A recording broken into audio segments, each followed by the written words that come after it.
de reorganización nacional. Hicimos una encuesta mediante la gente de T-Imagen en la cual hicimos encuestas en Corrientes y Florida, en Aedo y Lanús. No nos quedamos en un solo lugar. Hicimos 10 preguntas. Eso fue parte del resultado. Exactamente. En total se hicieron 810 preguntas y el resultado de la encuesta dio que el 64% contestó mal y el 36% contestó bien. A nosotros, a los que hacemos todo, nos parece preocupante olvidarnos de una historia contemporánea reciente que tiene 22, 23, 24 años en nuestro país. Hoy vamos a hablar del proceso de reorganización nacional o de la dictadura. Antes les voy a contar que nuestros teléfonos, como siempre, son el 535-2020, 535-2222. Y si se quieren comunicar con nosotros a través de la internet, lo pueden hacer a sodigital.com. Estos fueron los motivos del golpe.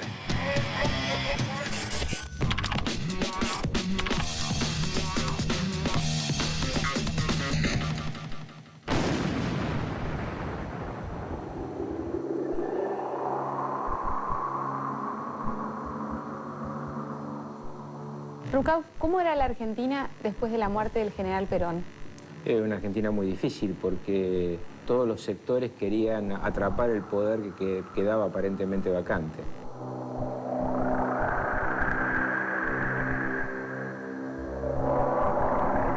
Las Fuerzas Armadas no querían, aunque parezca mentira, no querían asumir el poder. ¿Por qué? Porque con el gobierno de Perón nunca estuvieron mejor. Por diversos datos, ese golpe empezó a gestarse en el mismo día en que Perón falleció, porque la cúpula militar no creía de que la señora de Perón era capaz de poder conducir al país, que enfrentaba gruesos problemas, sobre todo en el campo de la violencia armada. ¿Cuándo recibió la noticia de que iba a haber un golpe militar? Cuando se comenzó a planificar en octubre del año 75, después de que Luder se negó terminantemente a promover el juicio político de Isabel Perón, pese a que las Fuerzas Armadas le dijeron que era la única solución para mantener el sistema constitucional. Los atentados terroristas se sucedían a diario. Los grupos armados de izquierda, ERP y Montoneros, pronto encontraron su paralelo en la extrema derecha, la Alianza Anticomunista Argentina, la AAA. Hay que pensar que en los años 73 y 74 hubo 2 secuestros por día de empresarios a los cuales o los mataban o pagaban sumas importantes, además de bombas y atentados y cosas, en épocas democráticas. En el medio del terrorismo, en el medio de la violencia de derecha y de izquierda, era sumamente difícil gobernar. Había contacto con líderes sindicales de primera línea, con los líderes políticos de primera línea, y a todos les dijo, arreglen esto porque esto se viene abajo. El drama del final del gobierno de Isabel fue que la propia sociedad sentía que alguien tenía que venir a solucionar esto y no había paciencia colectiva para esperar las elecciones de octubre de ese año, del 76. ¿Por qué Isabel no renunció? Bueno, creo que a Isabel le faltó grandeza siempre, le faltó capacidad política, siguió creyendo hasta último momento en el valor de su apellido de Casada, quiero decir. ¿Por qué hoy cuando se la recuerda, sin faltar al respeto, se habla de ella como estúpida? Es un grave error de apreciación y creo que en parte es un gran machismo.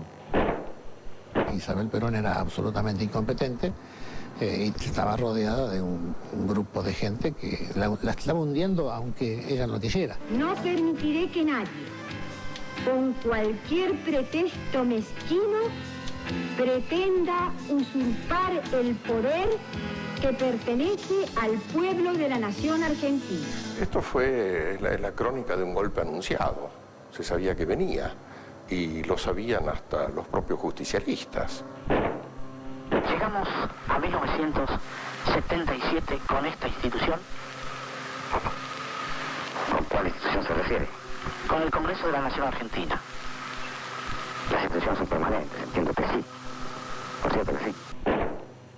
El camino de las urnas está abierto y a muy corto plazo, menos de un año, para que el pueblo decida con plena libertad. Parecía casi una cuenta regresiva los últimos días, ¿no? Uno iba viendo los títulos de los diarios, todo un clímax que iba creciendo, digamos, y bueno, información que siempre llegaba en el sentido de que la decisión de las Fuerzas Armadas estaba tomada. Las Fuerzas Armadas se iban convirtiendo cada vez más en partidos políticos. ¿Por qué? Por la incapacidad de la dirigencia política, que cuando veía que las papas quemaban, recurrían a nosotros y nos hacían el cantito al oído de que ustedes tienen que arreglar esto, ustedes son los únicos que pueden salvarlo. Y yo no digo que no haya habido en muchos casos tentaciones ocultas de poder, pero nos lo creímos y evidentemente nos equivocamos.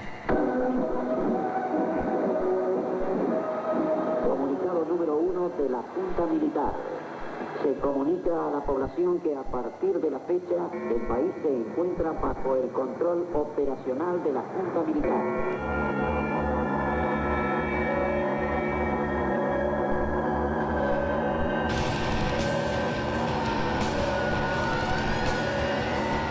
El 24 de marzo de 1976. El terrorismo, el caos interno, la imposibilidad de gobernar de Isabel son puntas claves a la hora de defender el autodenominado proceso de reorganización nacional. La otra punta fuerte y clave es el consenso de gran parte de la sociedad que golpeó a los cuarteles. Una sociedad que hoy se avergüenza de ese aval, porque no sabía que ese 24 de marzo de 1976 se abrían las puertas del infierno. Comenzaba el terrorismo de Estado en la Argentina. A 22 años del golpe sabemos que las causas y los objetivos fueron tomar el poder, acabar con las ideologías, acabar con la subversión y robar. Los golpistas hablan de una guerra en la cual no había aparato de Estado que enjuiciara y metiera en cárcel a los subversivos. Una guerra en la cual actuaban grupos armados que secuestraban, torturaban, violaban a mujeres y se quedaban con sus hijos. A 22 años de este desastre, nos preguntamos cómo pudo pasar. Hubo un aval, pero al mismo tiempo no se podía hacer nada. La misma sociedad que golpeó, en un momento, sabiendo o no, no pudo hacer nada. Hoy en día sabemos que la violencia no justifica absolutamente nada y que no vamos hacia ningún lugar con la violencia. Este último golpe militar de la historia argentina nos vacunó a los argentinos en contra de la violencia. Y si los militares dicen, o los golpistas, dicen que el terrorismo y la guerra interna fueron la causa, ¿por qué se quedaron hasta 1983? Si hay documentos militares que hablan de la aniquilización, de la terminación de la subversión en el año 1978 o en el año 1980. Te vamos a contar una historia contemporánea, reciente, que es bueno que vos sepas, que es bueno que nuestros viejos repasen. El fin nunca justifica los medios. Bienvenidos al Zoo.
Recién cuando estaba haciendo el Juan Provoca y me ponía un poco nervioso, pensaba adentro, qué trabajo fino, ¿no? Fue hace 22 años, desde 1983, vivimos en democracia y yo que tengo 27 años hablando sobre los militares, sobre la subversión, sobre el terrorismo, adentro me agarra como un quickie, como un miedo. Dicen que el trabajo facho es muy fino y que dura durante los años y que se prolonga durante los años. A los 27 años tengo miedo todavía de decir ciertas cosas. Vamos a La Imagen No Es Nada. En este momento de Zoo vamos a hablar del Teatro Sanitario de Operaciones, cuyo último espectáculo se llama Samarra. Samarra es un lugar hipotético en el cual todo está permitido, pero solo y sí solo se cumplen ciertas reglas. Este es un espectáculo teatral que habla sobre la libertad y la violencia. La imagen no es nada. La imagen no es nada, la sed es todo. Hacele caso a tu sed. Sprite.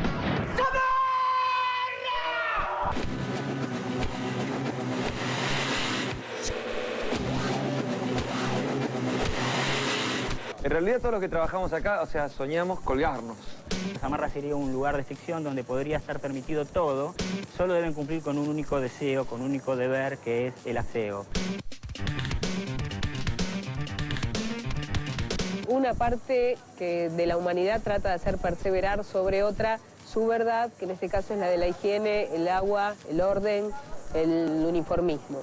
Un personaje que ha sido expuesto hacia un ritual de limpieza, de sometimiento, de purificación, aunque suenen contradictorias. No hay ningún tipo de diálogo, de texto. El texto podría ser la música.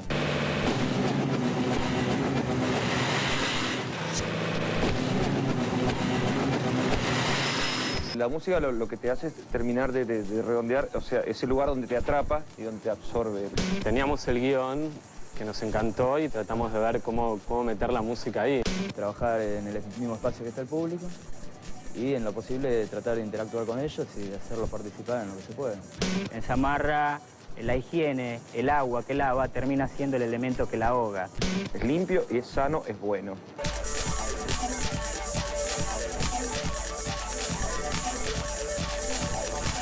La imagen no es nada, la sed es todo. Hacele caso a tu sed. Sprite. Bueno, volvemos al informe de la semana, al proceso de reorganización nacional, a la dictadura, mejor dicho. La gran mayoría de nuestra sociedad esperaba al golpe militar o lo recibía con esperanza, alguien que pusiese orden en este caos que se estaba viviendo. Vos, ¿dónde estabas el 24 de marzo de 1976? ¿Dónde estabas el 24 de marzo de 1976? Festejando en mi casa. Me acuerdo que mi viejo corría por toda la casa diciendo cagamos fuego. ¿Dónde estaba la gente? Y la gente estaba en su casa, participando del golpe. La gente dio el golpe. Estaba preparando un espectáculo con Antonio Gasalla, en el departamento de Antonio, y de repente teníamos la televisión prendida sin sonido y estábamos escribiendo cosas y vimos aparecer el escudo. Y la verdad que tuvimos una sensación de alivio. En mi casa se había vivido como que estaba bien lo que estaba pasando. Como diciendo, bueno, por fin se fue esta yegua del poder. Por lo menos sacaron esta loca, por lo menos ahora algo había que hacer. Prefiero hacer esto. Prefiero hacer este mea culpa de este autoritarismo, belicosidad, de terrible que tuvo mi generación y de la que yo no fui excepción.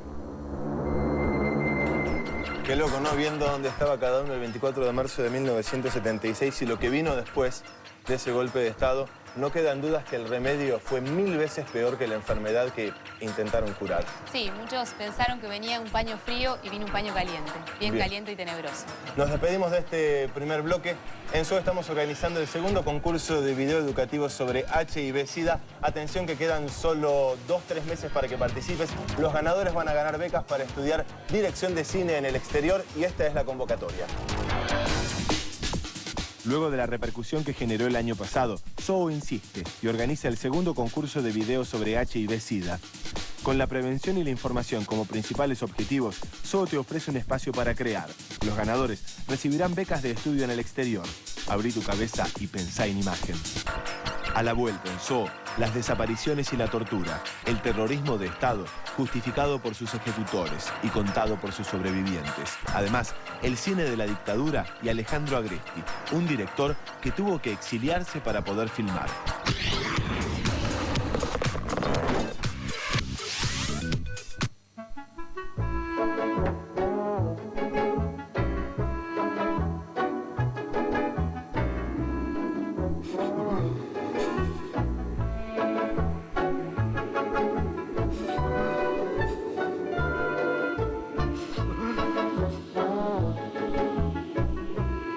Antes que el resfrío lo sorprenda, Vallaspirina C.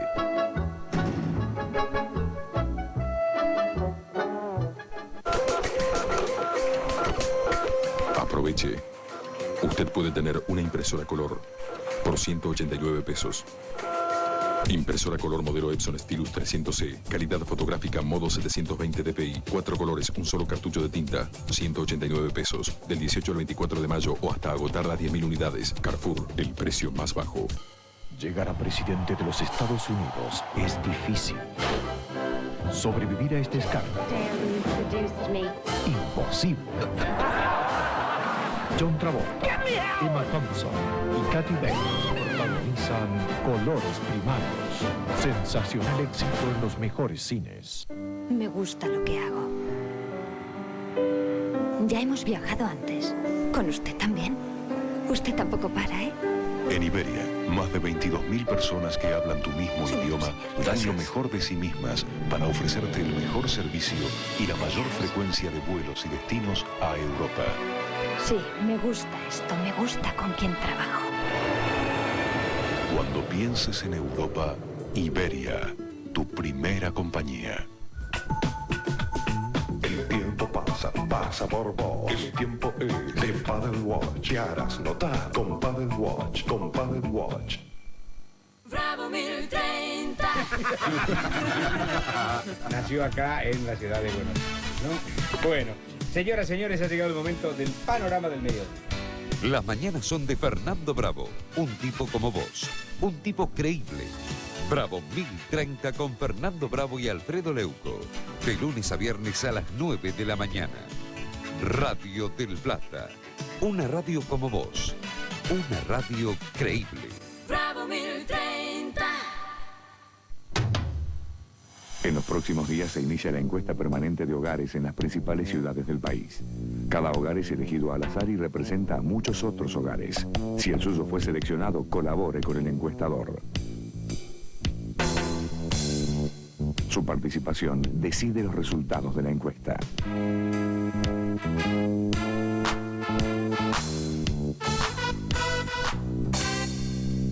Desde que salieron las McCain, todo me lo piden con papas fritas. McCain, en solo 3 minutos. Papas fritas perfectas, crocantes por fuera, tiernas por dentro. ¡Para mí, fritas con fritas! McCain. Donde decía derechos y humanos, debió decir 30.000 desaparecidos. Perfil, el nombre del diario.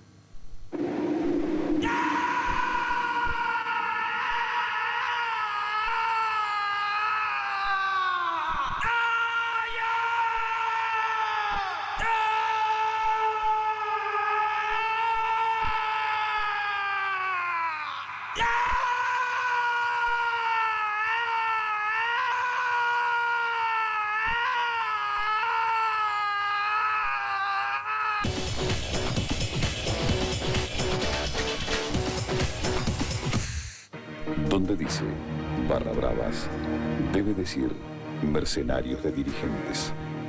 Perfil, el nombre del diario.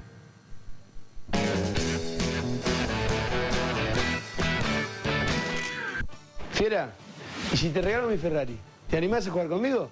Animate a jugar con Diego, lo llamás y automáticamente ya estás participando. Todos los sábados se sortearán 20.000 pesos entre los que llamen durante esa semana. Además, entre los llamados del mes se sortearán todos los autos de Maradona. A fin de mayo la Montero 4x4, a fin de junio el Porsche y al finalizar el juego se sorteará entre todos la Ferrari. Dale, prende América y llámalo al Diego, Fiera. Que no se te escape la tortuga. Cuando uso jabón común me queda la piel áspera, como una zona desértica. Dove no seca la piel como el jabón común. No, no lo creo. Úsalo 5 días seguidos y no vas a querer volver a tu jabón habitual. Hace la prueba. Tu piel sentirá la diferencia.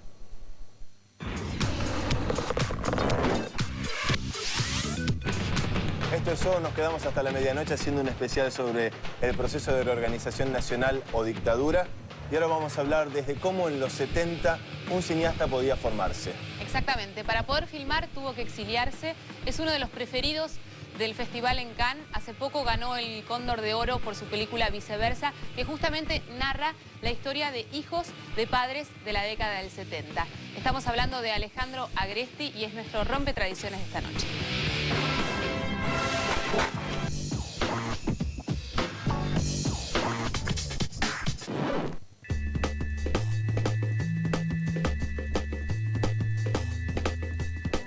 tema que es casi recurrente en tu cine, que son los 70. Había ideologías, había cierto tipo de esperanza o de lógica para ver al mundo que hoy en día un poco se perdió.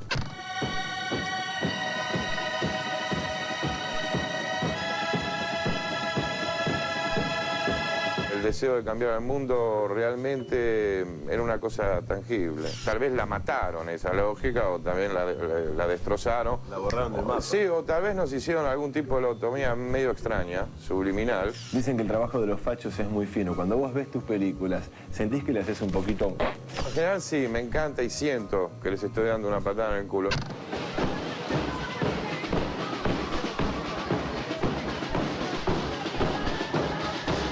En algunas películas mías, primero siempre lo intentaba hacer muy frontal, ¿viste? Encontrarte lo más serio y decirle, che, pedazo de...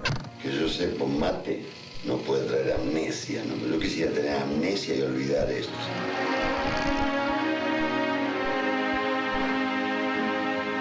En Buenos Aires y viceversa, también una de las cosas a las que te atreviste es a mostrar a un tío que es compinche de su sobrino y termina siendo un buen vecino. Para mí, para armarla, fue mi película más difícil. Ya le pones Buenos Aires al título de una película y ya están todos con el dardo apuntando. Inclusive Buenos Aires viceversa, estuve un año, no la quería nadie.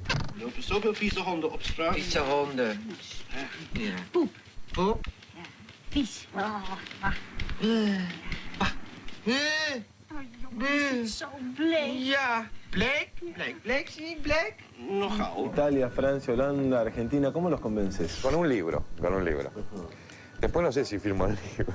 Después voy cambiando. ¿Qué cosas nunca harías para hacer una película?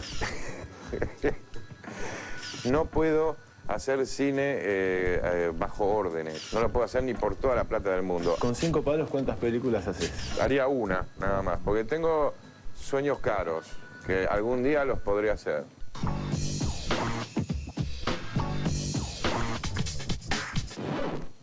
La más reciente película de Alejandro Agresti, El viento se llevó lo que, la está terminando en Ámsterdam, está en la selección oficial del Festival de Venecia que comienza dentro de un mes. Estamos con Alonso González Calderón, ¿cómo estás? ¿Cómo te va? Bien, cuando empecé el programa hablé de que el 24 de marzo de 1976 se abrían las puertas del infierno en Argentina, las puertas del terrorismo de Estado. ¿Qué era el terrorismo de Estado? Hasta el 76 se conocía lo que era el terrorismo en manos de los subversivos, en manos de los extremistas. A partir del 76 el terrorismo de Estado es un plan de exterminio. Lo que se buscaba era acabar con toda una ideología que estaba teniendo fuerza en ese momento y era secuestrar, torturar, eliminar, o sea, desaparecer y bueno... ¿Hubo una planificación precisa de los militares en este plan? Sí, estuvo armado, el país se dividió en 5 zonas, a cargo estaba un general o un almirante, depende del lugar, pero fue un plan específicamente armado para terminar con una cantidad de gente que a los militares y a ciertos grupos de poder en este país molestaban. La excusa, la razón, la justificación fue el terrorismo. ¿Qué se podría haber hecho en vez del terrorismo de Estado? Bueno, lo que se debería haber hecho es utilizar el Estado, utilizar las instituciones que da el Estado, utilizar la Constitución, utilizar el Poder Judicial en, digamos, perseguir a los delincuentes, juzgarlos y condenarlos y luego mandarlos a la cárcel. El Estado no puede utilizar las mismas armas que utilizan los que no forman parte del Estado. Si no se convierte en un Estado asesino. Exacto. Esa es la historia que no fue. Esta es la historia que fue. Terrorismo de Estado en Zoo.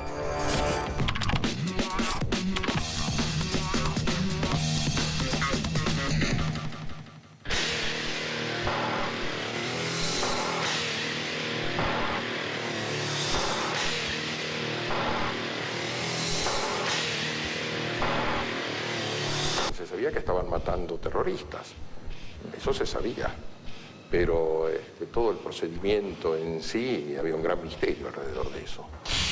Durante 13 días fue torturado, me quemaron las piernas con agua helada y agua hirviendo, sucesivamente cambiando de recipiente. ¿No se podía de pronto juzgarlos, enjuiciarlos y encerrarlos en una cárcel? Cuando usted está en guerra no juzga. En guerra no hay juicios, en guerra hay ejecuciones sumarias. No nos dicen a nosotros si están vivos, si están muertos. ¿Por qué no nos dicen? Mientras sea desaparecido, no puede tener ningún tratamiento especial. Es una incógnita, es un desaparecido. No tiene entidad. no está. Ni muerto ni vivo, está desaparecido. Miente, hace 2 años que estamos así. Esto respondía a una política global en el continente de América Latina, a través de la llamada doctrina de la seguridad nacional. Nosotros solamente queremos saber dónde están nuestros hijos, vivos o muertos.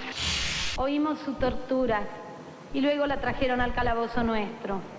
La vimos llegar destrozada, con la boca hinchada, con los senos lastimados, la vagina sangrante. Patricia Uchansky desde ese momento se transformó en casi mi hermana. No fue obra de 4 o 5 generales enloquecidos, sino fue una política perfectamente estructurada, siniestra, donde aplican sí en Argentina el secuestro y la desaparición forzada e involuntaria de personas. Fueron ejecutados sumariamente en caso de combate.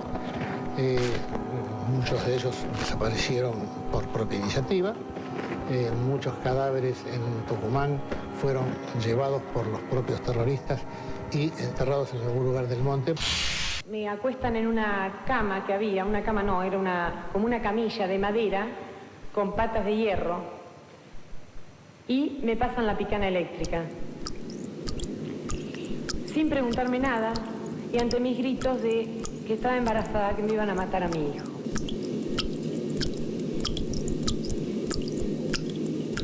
Mi hija estaba embarazada de 5 meses cuando se la llevaron. Mi nieto tiene que haber nacido en agosto del año pasado. Pienso que si hubo errores, son absolutamente mínimos, porque se hacía realmente un trabajo serio. Es evidente que formé parte de una armada argentina asesina que sigue escondiendo la verdad y entonces no me puedo sentir de otra cosa que no sea un asesino. El torturador considera en general que es justo lo que está haciendo. Me acuestan en una cama de flejes, de elásticos. Ahí me atan de pie y mano y me hacen subir la ropa para arriba y bajar los pantalones y ahí me empezaron a echar agua y torturarme terriblemente. La gente cuando era detenida, que es la gran confusión que se lo torturaba, la gente que era detenida empezaba a confesar, como pasa naturalmente cuando un señor a un criminal lo detiene la policía. Me sacaron la venda y había un grupo de hombres, 2 de uniforme militar, otros de uniforme policial, 1 de civil. Uno de ellos me preguntó si lo conocía, le dije que no. Me dijo, soy el coronel Camps. De lo que usted diga aquí depende su vida. Darle pie a las argumentaciones que presentan las organizaciones como Madre de Plaza de Mayo, Abuela de Plaza de Mayo, cosas así por el estilo, que son organizaciones que responden evidentemente a intereses del marxismo internacional, es a tomar una posición tendenciosa. Desesperación, señor, porque ya no sabemos a quién recurrir. Consulados, embajadas, ministerios, iglesias, todas partes se nos han cerrado. Los responsables de estos actos tenían una formación muy específica donde no resultaba muy raro torturar, porque formaba parte de la educación que ellos recibían.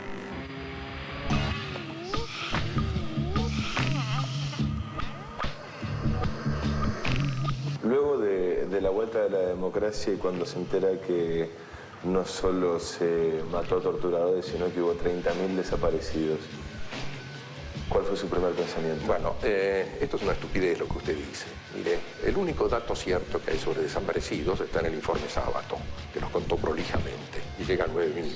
Los 30.000 son la cifra que dan los terroristas, y es una cifra de propaganda, que no tiene ninguna base cierta. Cero, nada, no existe esa cifra. Hubo un operativo en mi casa, con unos 12 tipos, había de civil y había uniformados, estaban todos armados. Y bueno, algunos entraron a la casa, otros nos hicieron tirar. Nosotros salimos a recibir a mi vieja y al marido. Nos hicieron tirar cuerpo a tierra. Pudo haber métodos ilegales, incluso el general Videla reconoció que hubo excesos. Desaparecieron y fueron torturados miles y miles de personas que no habían sido miembros armados de ninguna organización guerrillera. veíamos que se estaban llevando las cosas y lo único que vimos fue pasar a Juan, que es el marido de mi vieja. Lo vimos por el ventanal, que pasaba con los ojos vendados y las manos atadas. Y después de ahí le preguntamos cuándo volvían, nos dijeron que mañana. La historia la están escribiendo los derrotados. Nosotros ganamos la guerra y los derrotados escriben la historia. Les rogamos a ustedes, son nuestra última esperanza. Por favor, ayúdennos, por favor. Son nuestra última esperanza. Si estas madres se hubieran preocupado por sus hijos de la misma forma que se preocupan hoy, no estarían lamentando la desaparición de sus hijos. Ellos perdieron en el campo militar, pero la ganaron desde el punto de vista intelectual y político. Una situación de desconcierto, porque no sabes lo que está pasando, pero sabes que tu papá y tu mamá, que son tus referentes, además no están más.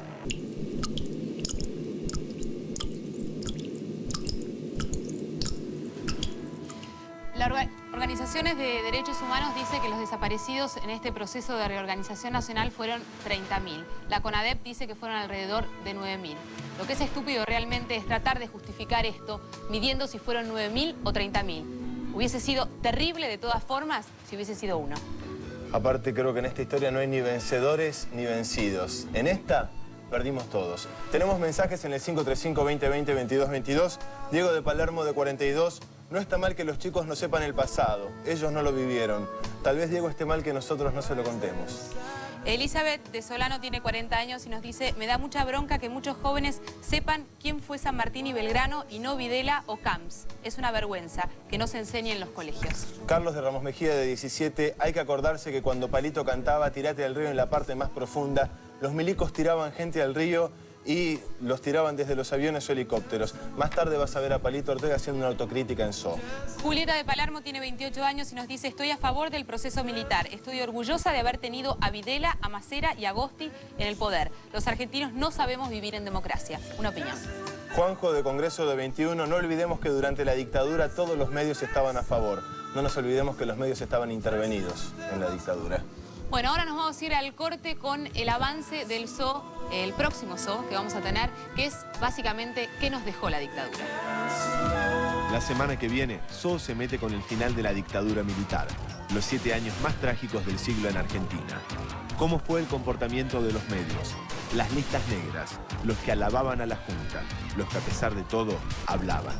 La guerra de Malvinas y el derrumbe de la mentira, la aceptación de todo el horror de la represión y además los excomandantes en libertad, una realidad impune que camina por nuestras calles. A la vuelta en SO, la violencia como una forma de hacer política, una costumbre argentina que se extendió por décadas y prendió fuego al país entero. Además, las chicas de tapa del proceso. ¿Quiénes eran las caras bonitas de las revistas de actualidad?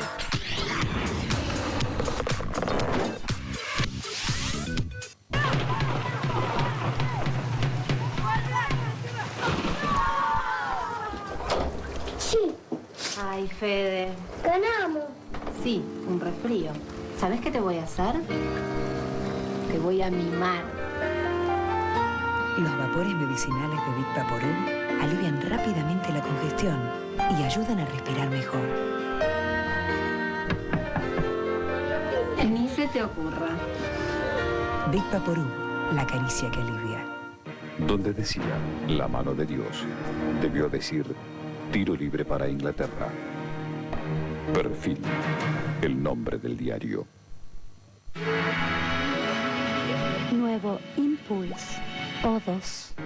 Donde decía proceso de reorganización nacional, debió decir proceso de exterminio sistemático. Perfil, el nombre del diario.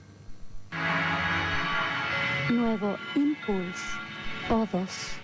Llega por primera vez a la televisión Pequeño Buda, la obra maestra del genial Bernardo Bertolucci. Unos monjes budistas creyeron haber encontrado en un niño norteamericano la reencarnación de su gran maestro. Pequeño Buda con Keanu Reeves, Bridget Fonda y Chris Isaac.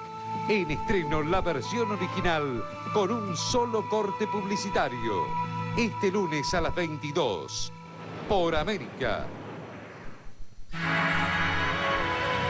Nuevo Impulse O2. Este es un mensaje de Hitachi a favor del fair play. Si va a ver todos los partidos, cómprele otro Hitachi a su esposa. Hitachi, qué bien se te ve. Se mueve para acá, se mueve para allá. América y cabal oficial.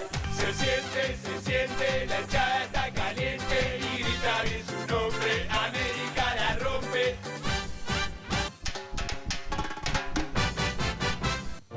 Momentos como destellos. Cuando la platería seduce, Arplat, reflejos de su estilo.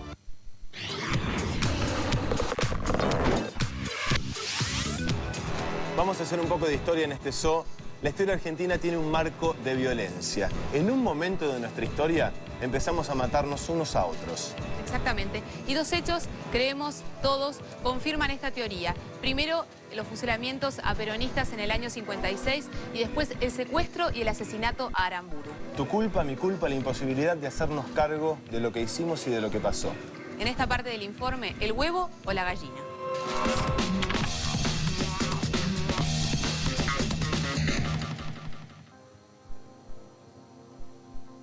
La Argentina es violenta, nunca fue un país manso. La violencia no es un dato extraordinario, no es una anomalía. En realidad la violencia está entre nosotros y forma parte de la política como algo natural. El tema es que nosotros vivíamos en un país donde nos mataban. Entonces la opción era o no hacer nada y dejar que la cosa siga o hacer algo. Creo que la violencia es el último argumento que tienen los pueblos donde cierran todos los caminos. Y en Argentina, desde hace largos años, se estaban cerrando los caminos.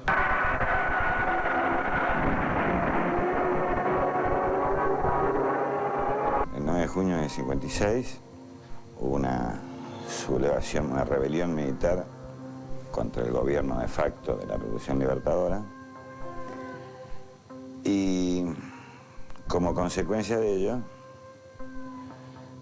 creo que con el pretexto de que con ese escarmiento no iba a haber más peronistas, iba a desaparecer el peronismo, no tuvieron mejor idea que fusilar. Hubo una guerra entonces en Hubo una Argentina. guerra civil desde 1955, no desde 1976, porque bombardear la Plaza de Mayo, ¿qué es? No es una guerra. Fusilar a Valle y compañía cuando hay una sublevación militar no es una guerra. La conducción de los montoneros comunica que hoy a las 7 horas fue ejecutado Pedro Eugenio Aramburu. Todo el mundo se prende en el asesinato de Aramburu, porque Aramburu es en parte responsable de los asesinatos o ejecuciones de julio del 56, que fueron realmente un desatino, fueron un crimen. El peronismo y el antiperonismo eran y se veían a sí mismos como enemigos. Lo que cambia con la guerrilla es que el enemigo se transforma en un criminal.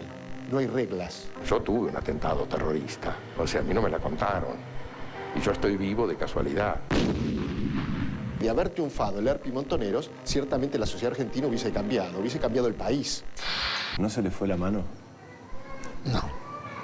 La subversión argentina no tiene paralelo en el mundo. Si hubiera habido voluntad de las Fuerzas Armadas, sin duda se podía haber ganado la estructura de combate con la ley en la mano, porque la estructura militar de la guerrilla no era tanta como la después nos hicieron creer. Las fuerzas terroristas de la Argentina llegaron a sumar 50.000. En Tucumán solamente había 5.000 combatientes. En ese momento nosotros sentíamos superada la estructura policial de seguridad y la decisión fue poner en marcha la estructura militar de seguridad. En 1975 se dictó un decreto en el que se ordenaba a las Fuerzas Armadas aniquilar el accionar de la subversión. El dato es uno de los más polémicos en relación a la legalidad de la lucha antiterrorista. ¿Cuál es la diferencia entre aniquilar el accionar y aniquilar a la subversión?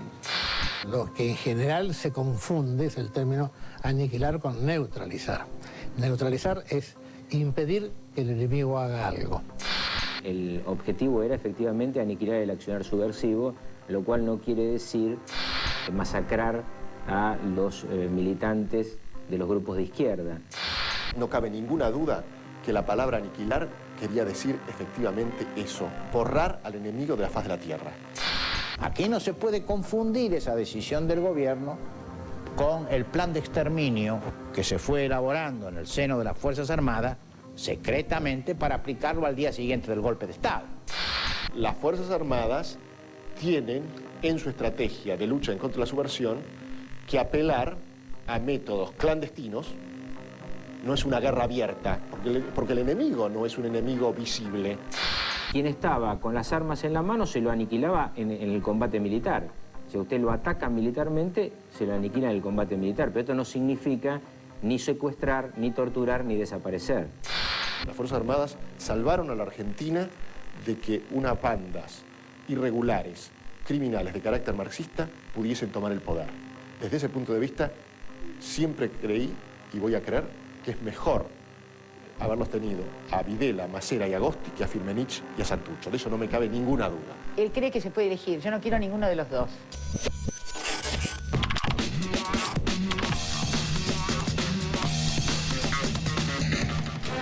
Alonso, la historia es...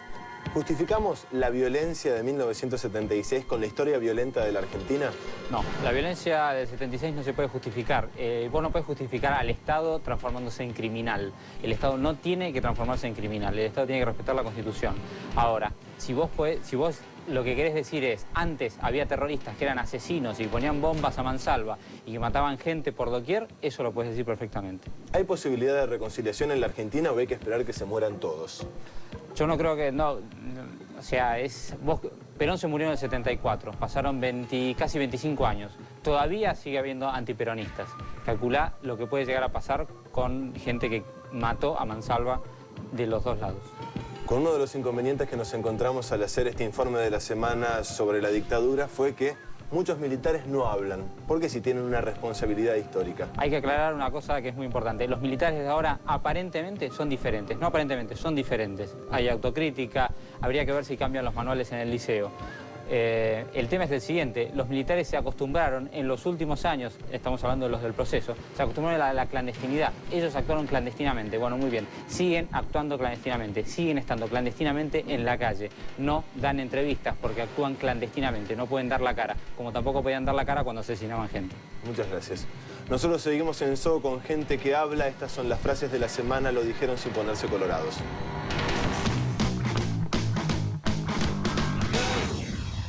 Federico Clem revela su secreto. Yo me tomo 2 whiskies para enfrentar las cámaras porque me produce mucho susto. Así, cualquiera habla de arte. Rolando Hanglin. Los hombres somos más lindos desnudos. Sí, pero las transparencias siempre las lleva Martita. Alejandro Gravier de Massa intentó disimular su estatura con una galera, pero igual se notó. La próxima vez, probá con tacos altos. Petizo. Juez Norberto Ollarvide. Yo no sabía que Spartacus era un prostíbulo. Ollarvide, si querés llorar, llorá.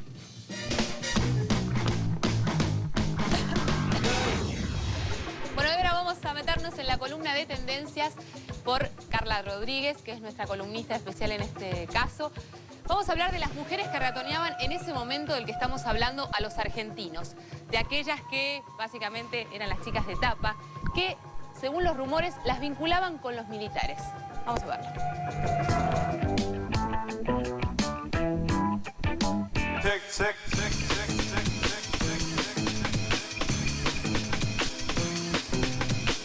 Hace 20 años, algunas de las chicas que aparecían en las tapas de las revistas se transformaron en los símbolos sexuales de la época. De aquel tiempo hablamos con algunas de ellas. Mi imagen era muy sensual.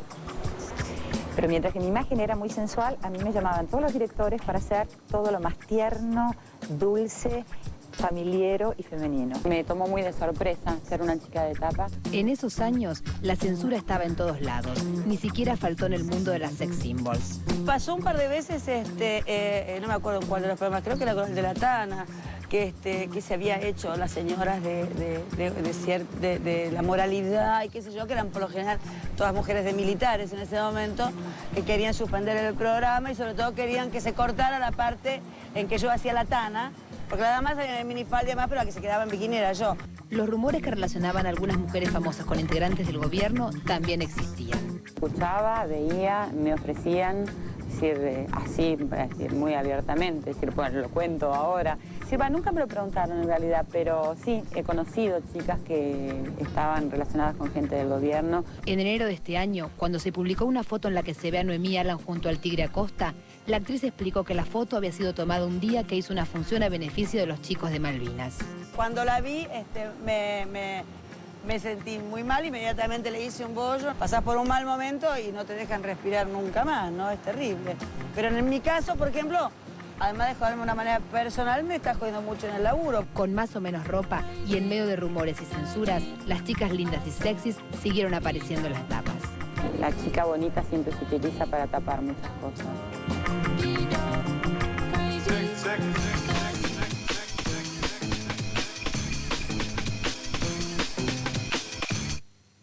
La semana que viene va a haber una segunda parte de este informe. Muchísimas gracias a Silvia Pérez, a Patricia Lash Y a la Tana Alan. y a la Tana Alan. No haber sido fácil trabajar en esa época. No, de Mujeres con Ovarios hay mucha gente que no quiere hablar de esa época y ellas hablaron con nosotros. Tenemos mensajes. Exactamente. Aide de San Cristóbal tiene 49 años y nos dicen, sean objetivos. En esa época también trabajábamos con miedo en los edificios públicos por atentados terroristas. Gustavo de Hurlingham, de 30, me da asco ver a Vidal y Macera. Hagan más seguido estos informes porque son necesarios. Mariana, de 20, nos dice, no todos somos como la gente de la encuesta del principio. Néstor de Villa Crespo, de 48, el mayor triunfo de la dictadura fue instituir el miedo a la sociedad. En el plano económico también creíamos que éramos campeones del mundo y no nos fue tan bien. Exactamente. Bueno, nos vamos a ir al corte con el reparto de preservativos con Daniel Arauz.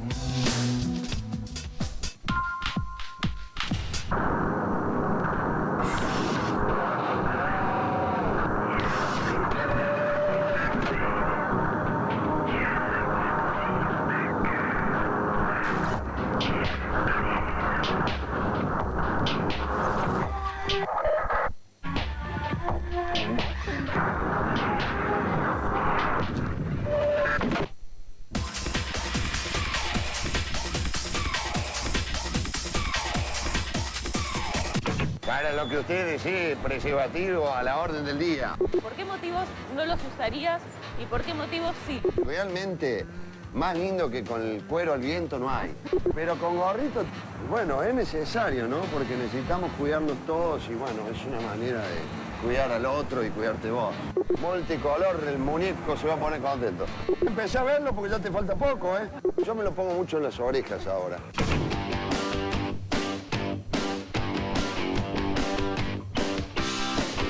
Tengo, este viene con canaleta, viene bien, para dar placer, digamos, tiene una textura especial. ¿Usted?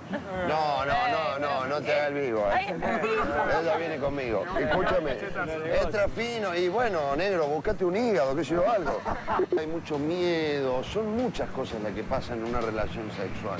No es, viste, solamente pim, pum, pam y a la lona. Para todos los gustos, todos los colores, denle firme, arriba. A ver, agarren. ¿Por qué no se regalan forro así todo el tiempo, viste? Ahí te ponen una maquinita y tenés que poner un peso para sacar un forro, viste. Y no toda la gente tiene un peso.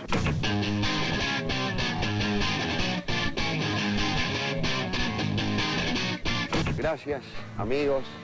Nos vemos. Cuídense mucho, Usen forro.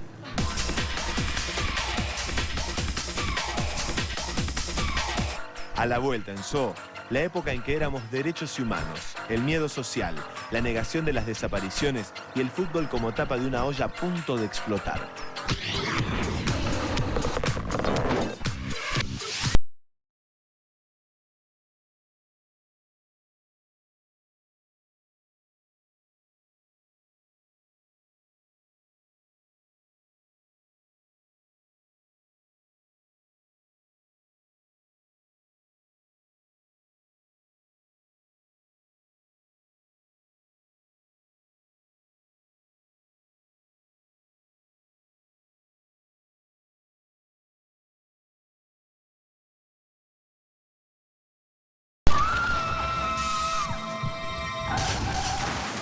Enfermo de violencia, pero no es mi culpa.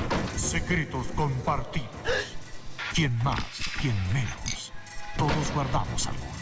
Sensacional éxito en los mejores cines. Este es el comercial del nuevo Hitachi 29 multiimagen. 10 imágenes en pantalla, 400 watts de sonido. Es lógico que su televisor se ponga colorado. Hitachi, qué bien se te ve. Esta semana en Rumores pasó de todo. Adrián Suárez por un lado y Marcelo Tinelli, que lo escucha muy atentamente. ¿Qué proyectos se traen entre manos? Es mi ex mujer, no es mi enemiga. Y además estaremos, Susana, con todos los famosos en la nieve. Y como si esto fuera poco, las explosivas declaraciones de Silvia Zuller. ¿Otra vez? Otra vez. Este lunes a las 13 en Rumores. ¡Para América! ¡Aguante Rumores! La rompe. El tiempo pasa, pasa por vos. El tiempo es de Paddle Watch. Y harás notar con Paddle Watch, con Paddle Watch. El Hospital de Clínicas José de San Martín informa que realizará el 7º Congreso Internacional de Medicina Interna del 2 al 5 de junio. Para informes e inscripción, dirigirse a la sede del Congreso, Avenida Córdoba 2003 51, teléfono 963 90 98. Transmite LS86, América, desde La Plata, Buenos Aires, República Argentina.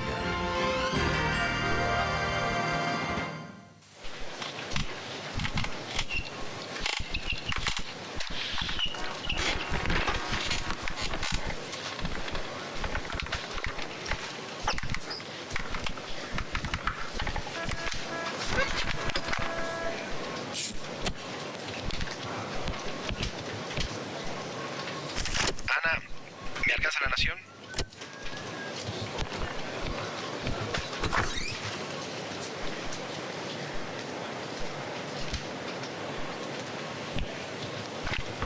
Falta de espectáculos, Ana. Quedó por ahí.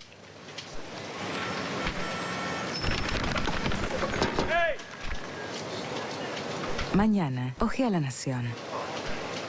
Vino tinto, 7 soles. El sabor es como el de uno caro. La presentación es como la de un vino francés. Grabátelo. Es nuevo, es rico, es vino tinto 7 soles. Un producto intachable que intenta participar del proceso de integración de los mercados internacionales es un producto de interés para el INTI. INTI, la tecnología imprescindible para la industria. Consúltenos gratis desde todo el país al 0800 4004. Tenemos una interminable lista de interacciones con la industria. Nuevo Close Up Doble. Mitad gel súper refrescante, mitad crema con bicarbonato de sodio. Dientes más blancos. Estar muy cerca es Close Up Doble. Dientes mucho más blancos y peligrosos también.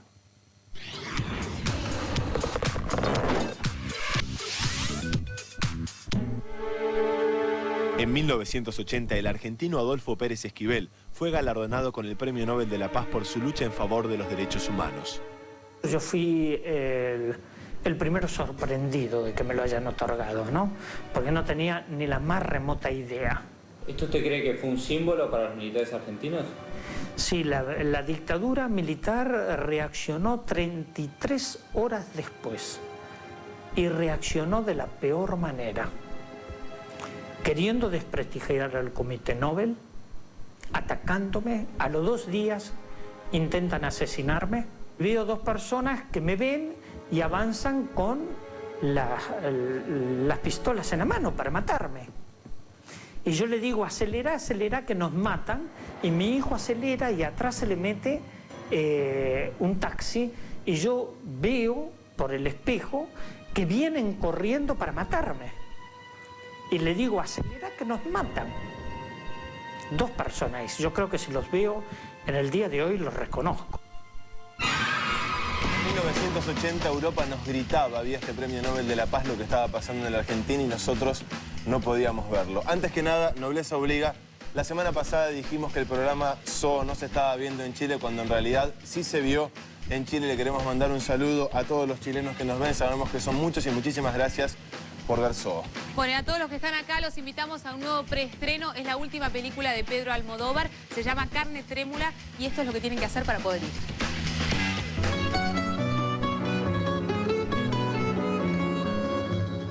Esta semana se estrena Carne Trémula, la nueva película de Pedro Almodóvar. Y Zoo te invita a verla gratis, mañana antes que nadie.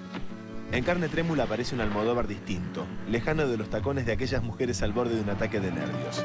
En Carne Trémula, Almodóvar propone un policial que, según él mismo, abre una nueva etapa en su carrera. La cita es mañana, lunes 18 a las 22:30 en el Cine Maxi. Retirá las entradas acá en América, Fitzroy 1650, a partir de las 12 del mediodía. Volvemos al informe de la semana. En el comienzo de la dictadura hubo una campaña de bien público que buscaba disminuir el ruido. El eslogan era "El silencio es salud". De un lado y otro del obelisco se leía este eslogan. Había una amenaza inconfundible en el centro de la ciudad y hablar podía ocasionar problemas. Así que, shh.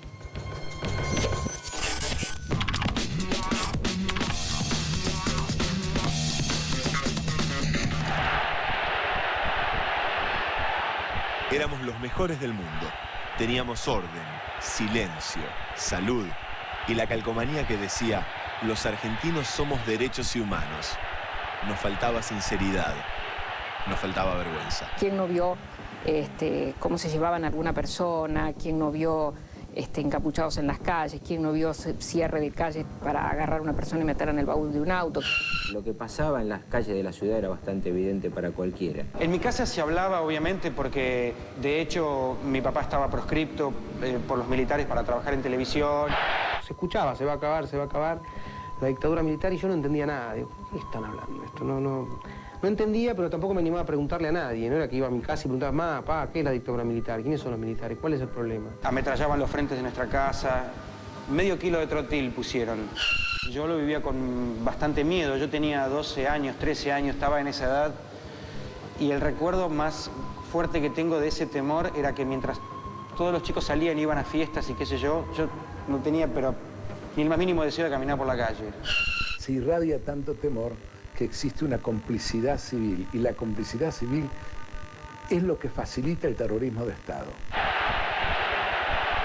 En junio de 1978, el Campeonato Mundial de Fútbol llegó a la Argentina. Detrás de aquella gloria deportiva, la Junta Militar y también la gente escondieron muchas miserias y negaron una realidad obscena.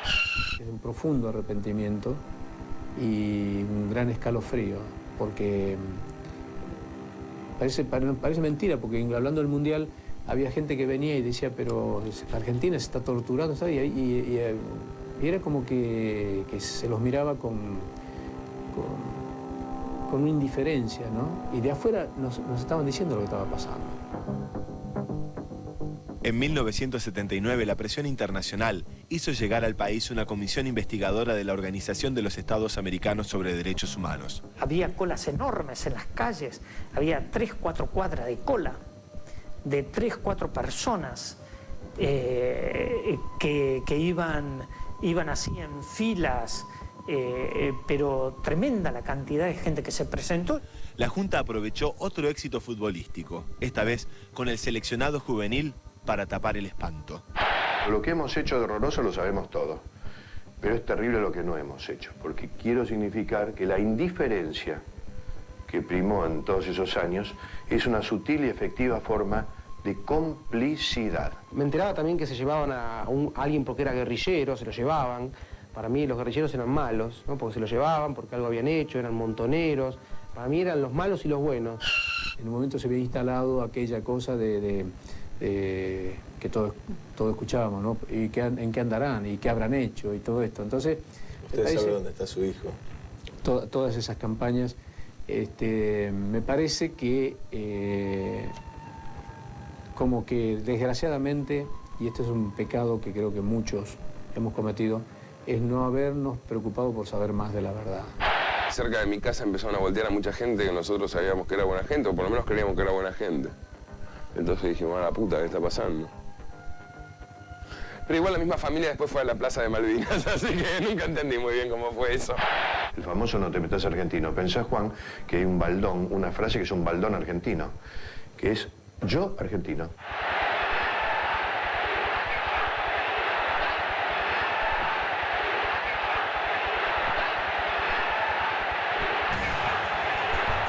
Dejamos el informe de la semana en el año 1980 cuando viajábamos a Miami, a Uruguayana y en los tiempos del DM2. La semana que viene en SO, la segunda parte de este informe sobre la dictadura. Tenemos mensajes. Exactamente, los últimos. El informe es parcial, no sostengan la teoría de los dos demonios. Esto no fue así. No existieron dos demonios, sino que uno solo, la muerte, lamentablemente. Y nunca mantuvimos eso en ninguna parte del programa. Beatriz de Florencio Varela, antes de criticar a los militares tendríamos que pensar que vivimos en una democracia autoritaria. Con los militares no habría inseguridad. Ojalá vuelvan los militares a hacerse cargo del país. A mí se me critica muchísimo por contestar los mensajes, pero ¿sabes qué, Beatriz? Después de hacer este programa y de estar a cargo, realmente nunca más, que nunca vuelvan al poder de esta manera. Nos despedimos hasta la semana que viene. Tenemos agradecimientos antes de irnos porque este programa no podría haberse hecho sino La República Perdida 1 y 2, El Galpón de la Memoria, Historia Argentina, el Colegio Carlos Pellegrini. También gracias a la gente de Cazadores de Utopías, Prohibido y Montoneros una Historia. Hasta la semana que viene. No sean forros, usen forros.